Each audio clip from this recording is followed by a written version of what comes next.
Alors notre parcours de l'entreprise sociale va maintenant évoluer vers la partie service client.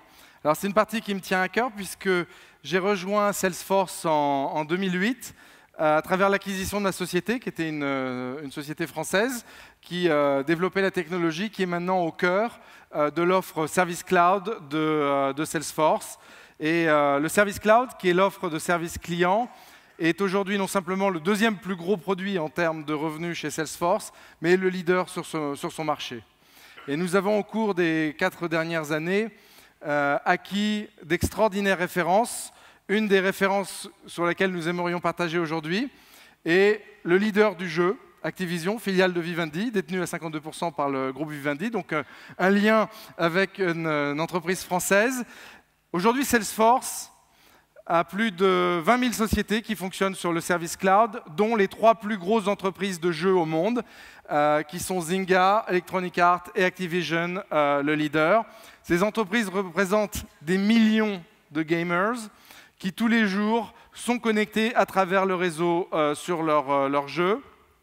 Vous êtes sans doute familier avec Guitar Hero, Skylanders ou Call of Duty.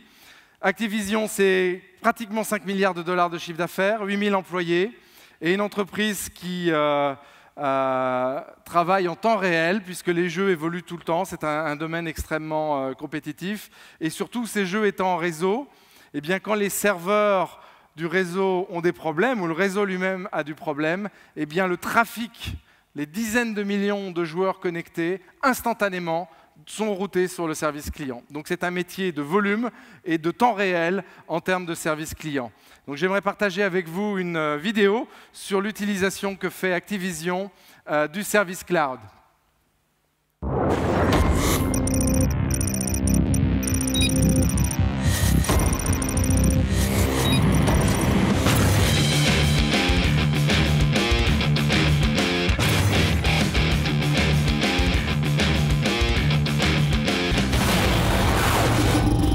Call of Duty is not only our biggest game, but it's the biggest game being played right now.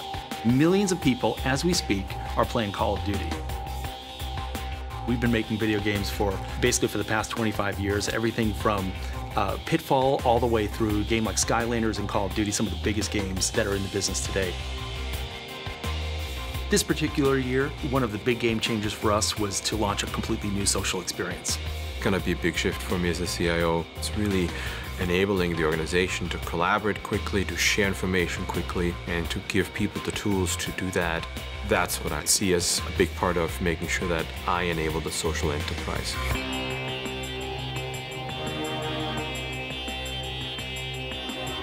We love our games, we love talking to gamers, we love engaging with gamers, we love solving their problems. What we weren't very good at is operationalizing that whole experience. I think it's all about being personal, right, and interacting with the people the way they want to be interacted with.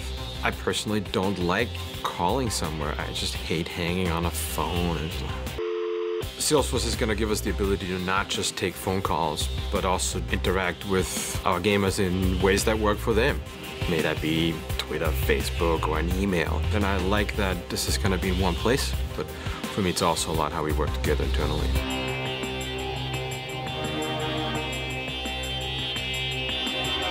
And so we're hoping that with Chatter, as soon as that first person can't answer the question, we expose that customer problem to all of our smart people internally.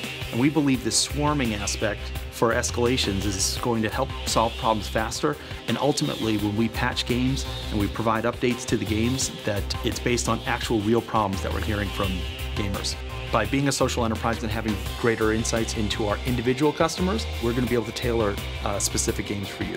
It's a better way of doing certain things. It's an easier way of doing certain things because I believe it's going to enable and make us more efficient to work together.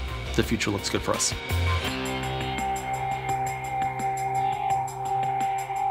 Alors Jean-Louis, est-ce que tu as mis ta tenue de combat pour nous présenter la démonstration d'Activision? Non, on va pas faire un Call of Duty aujourd'hui. On va essayer de voir comment on va réussir en fait à mettre en place ce concept de swarming dont on parlait dans la vidéo. Mettre à disposition le réseau social d'employés pour réaliser plus vite en fait l'attente de nos clients, pour résoudre plus vite leurs problèmes. Et nos clients, dans le cas d'Activision, il s'agit de gens qui sont en ligne. C'est des gens qui sont sur les réseaux sociaux, qui sont sur les réseaux. Et donc, on va regarder comment le Service Cloud va aider à faire ça. Le Service Cloud, c'est la partie de notre offre qui connaît la plus forte croissance. Plus de 17 000 clients aujourd'hui. Et là encore, s'intégrer avec les réseaux sociaux, alors ce n'est pas forcément naturel au départ, on va essayer de regarder dans la démonstration comment ça se passe. Le joueur en ligne, on l'a dit, il est dans un autre monde, si je puis dire. Le joueur en ligne, quand il a un problème avec un jeu, par exemple, il va utiliser son iPhone.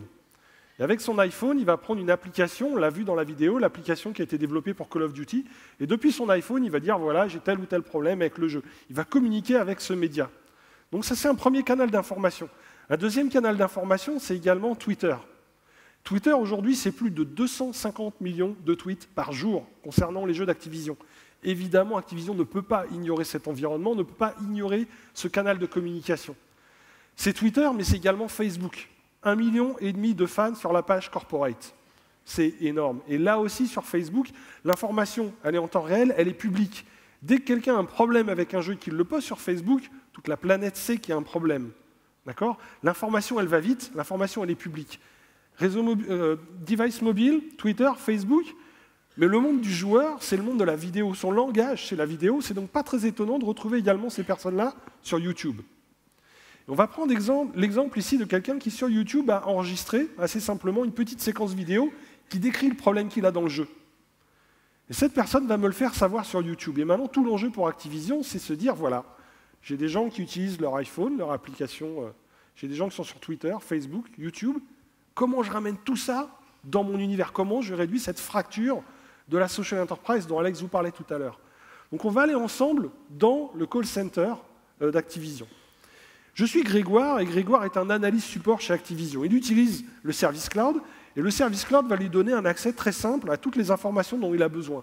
Il a d'abord un tableau de bord avec des requêtes par média, des volumes de tweets par jeu, les contributeurs les plus actifs. Il sait quelles sont les personnes qui peuvent l'aider le plus à résoudre les vrais problèmes de ses vrais joueurs, de ses vrais clients.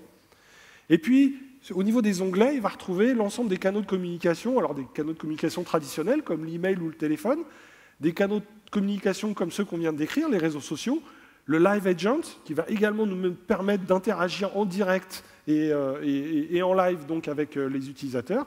Et puis on va retrouver toutes les requêtes, toutes ces demandes d'assistance qui ont été créées automatiquement, quelle que soit leur origine. L'intégration qu'on a faite entre l'ensemble de ces réseaux de services cloud va permettre d'avoir ces cases. On va retrouver ici les demandes d'assistance issues de l'application iPhone, issues de Twitter, issues de Facebook et issues de YouTube. Alors on va regarder ce case, on va regarder cette demande d'aide que nous a faite un joueur qui s'appelle Pascal Mercier. Et Pascal nous dit qu'il a un problème, il nous l'a fait savoir par YouTube. Alors des fois, les problèmes sont simples. Une question, une réponse, ça va vite. Et puis des fois, c'est plus compliqué. Et quand c'est plus compliqué, on a ce concept de swarming. Donc on va escalader le case. Et vous avez peut-être vu que juste avant qu'on le fasse, il y avait une seule personne qui suivait le case, cette demande d'assistance. Et maintenant, il y en a plusieurs. Il y a 4 personnes qui vont se mettre à travailler ensemble. Alors il se trouve que là, on parle d'un problème qui est relativement récent, mais parmi les personnes qui travaillent sur ce case, maintenant, puisqu'on a fait cette escalade, il y a quelqu'un qui connaît ce problème. Il y a quelqu'un qui a déjà vu ce problème, même s'il est récent, il connaît une solution, et cette solution, d'ailleurs, il a une vidéo, et on va pouvoir poster cette vidéo sur YouTube. Alors pour résoudre les problèmes de nos clients, en général, on va s'appuyer sur notre base de connaissances, on va rechercher les réponses, ici on connaît la réponse, tout ce qu'on est en train de faire là, ça va être intégré avec les réseaux sociaux, et on ne va pas faire le travail en double, tout est documenté dans l'appel, d'accord ? Cette intégration, elle va jusque-là, on ne va pas faire le travail en double. Donc à travers ici, ce case, on va gérer le case, on va poster la solution, on voit que tout est renseigné dans le service cloud, et je voudrais maintenant qu'on retourne dans YouTube, pour aller vérifier que mon client il a bien eu sa réponse sur le canal de communication à travers lequel il nous a sollicité. Et on voit ici, il y a quelques secondes, on vient de poster cette vidéo qui donne la réponse à son problème, qui donne la solution à son problème. D'accord ? Donc voilà comment, à travers différents canaux de communication, on va gérer les problèmes de nos joueurs. Maintenant, on a traité ça en étant en interaction avec des joueurs un par un. Ce que je voudrais maintenant, c'est aller plus loin, gérer, interagir avec une communauté. Donc on va aller ensemble sur le site web d'Activision. Et sur ce site web, il y a un onglet support. Et dans cet onglet support, on va pouvoir faire plusieurs choses. La première chose qu'on va pouvoir faire, c'est du self-help, du self-service. Ce qu'on veut, c'est faire du call deflection. Ce qu'on veut, c'est que les clients trouvent des réponses avant même d'avoir besoin de solliciter notre centre d'appel. Parce qu'on a mis en ligne la base de connaissances, avec la bonne gestion de privilèges, de sécurité, etc. Il va pouvoir poser des questions, chercher des réponses et trouver des réponses tout seul. La deuxième chose qu'on va faire, c'est en s'intégrant avec les réseaux sociaux, comme Facebook par exemple, on va avoir une communauté de gens qui vont pouvoir s'entraider. Quelqu'un va poser une question, c'est peut-être quelqu'un d'autre qui va répondre, et on va animer son écosystème, sa communauté, et les gens vont s'entraider. Et l'autre chose qu'on est en train de faire, parce que dans Facebook, il y a ce concept de j'aime, j'aime pas, les fameux likes, on va avoir ici une mine d'or d'informations. Et c'est le troisième point. Imaginons que je sois Eric. Eric est un product manager chez Activision.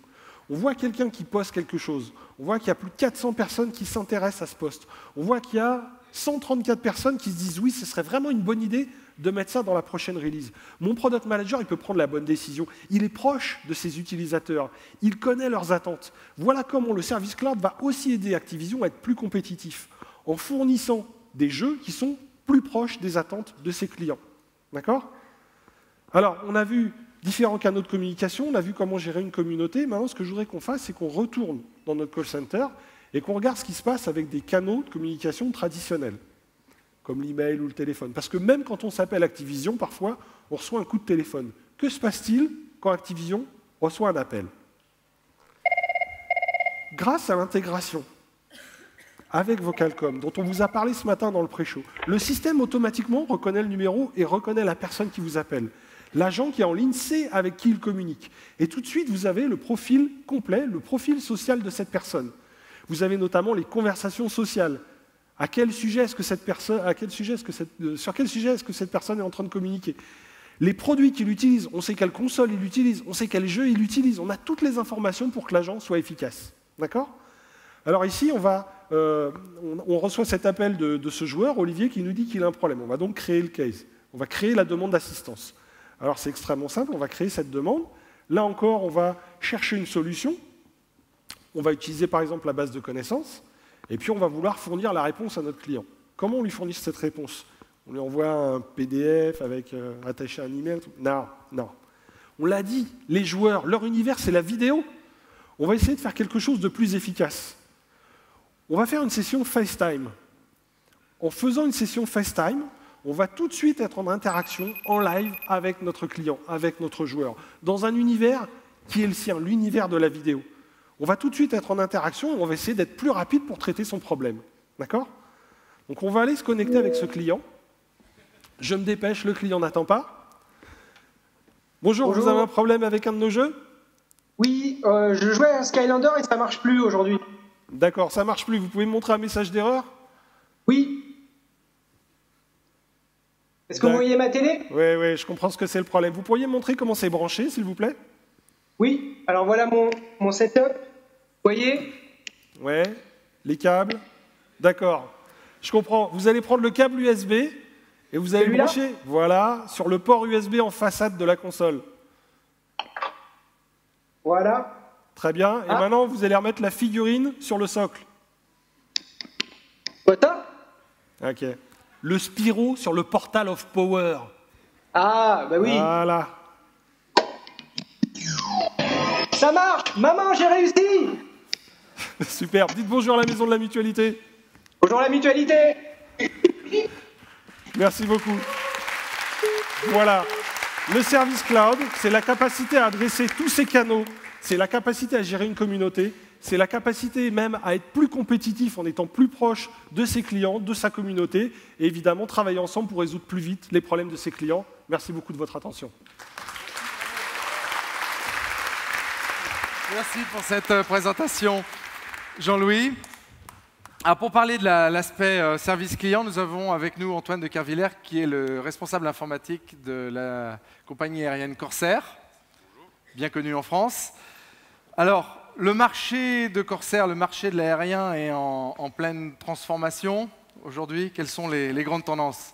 Corsair déjà est en transformation, puisque nous passons de compagnie de charter à compagnie régulière et ça implique quelques changements de métier. Et puis, vous savez, vous connaissez l'actualité, vous avez subi un volcan, vous avez vu l'augmentation du pétrole, etc., etc. Et en fait, toutes ces contraintes nous obligent à réagir de plus en plus vite.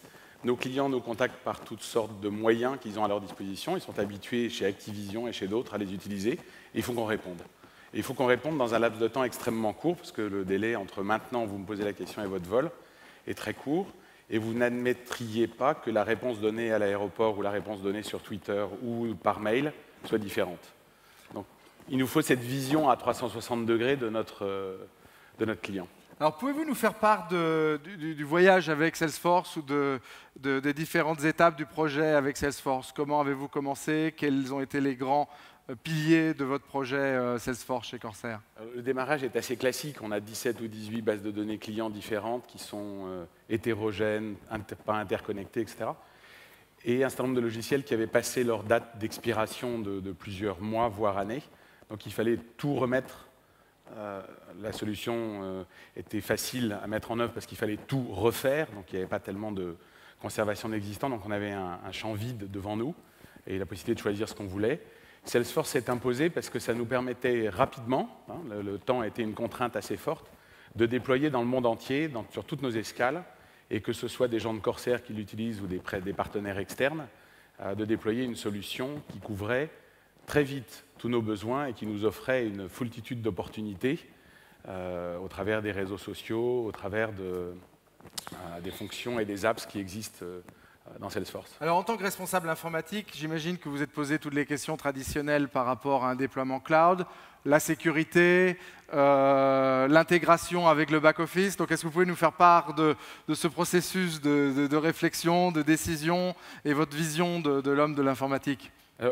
La vraie seule et unique contrainte qu'on avait, c'était le Safe Harbor. Donc, s'assurer que nos données stockées chez Salesforce, que Salesforce nous garantissait ou nous permettait de garantir à nos clients le respect de toutes les réglementations CNIL, etc., etc.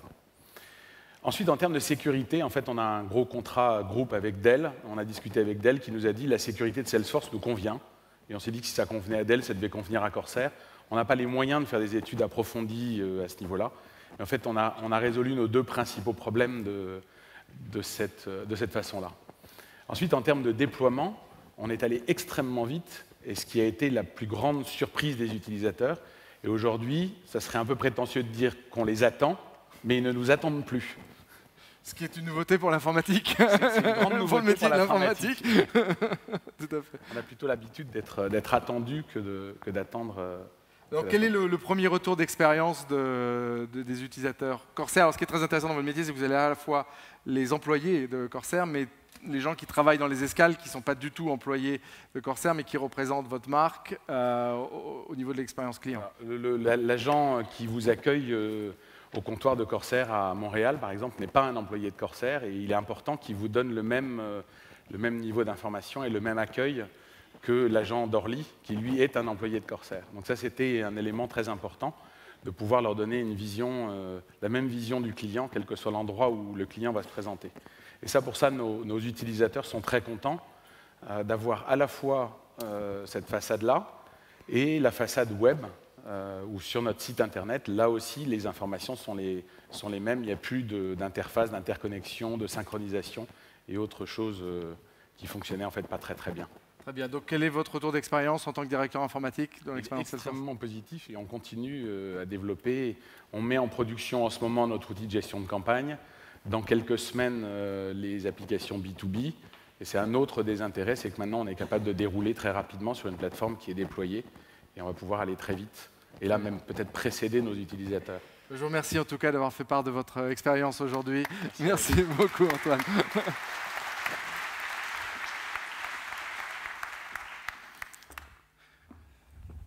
Le service client. L'étape dans le voyage que nous faisons à travers l'entreprise sociale et collaborative d'après, ce sont les réseaux sociaux publics. Alors évidemment, on en a beaucoup parlé au sein des autres étapes de l'entreprise sociale et collaborative, mais on va aller plus en détail de qu'est-ce que ça veut dire de s'intégrer, d'intégrer ces processus métiers avec les réseaux sociaux publics, que ce soit Facebook, que ce soit Twitter. Alors Facebook dans le cadre Rossignol, par exemple, ou que ce soit Twitter dans le cadre de Corsair. Donc nous avons Grenoble est représenté en force, puisque nous avons une autre grande entreprise de Grenoble qui nous rejoint aujourd'hui pour faire part de son expérience, qui est Hewlett-Packard. La première entreprise de technologie au monde, 127 milliards de dollars de chiffre d'affaires, 325 000 employés. le plus gros employeur de Californie, devant le gouvernement de Californie. Donc une entreprise extraordinaire, l'entreprise qui a créé la Silicon Valley, qui est aujourd'hui un très grand client Salesforce et qui nous a en particulier fait l'honneur, son directeur informatique, John Hinshaw, nous a fait l'honneur d'accepter de tourner une vidéo dans le garage originel où M. Hewlett et M. Packard ont commencé l'aventure de Hewlett-Packard. Regardons la vidéo.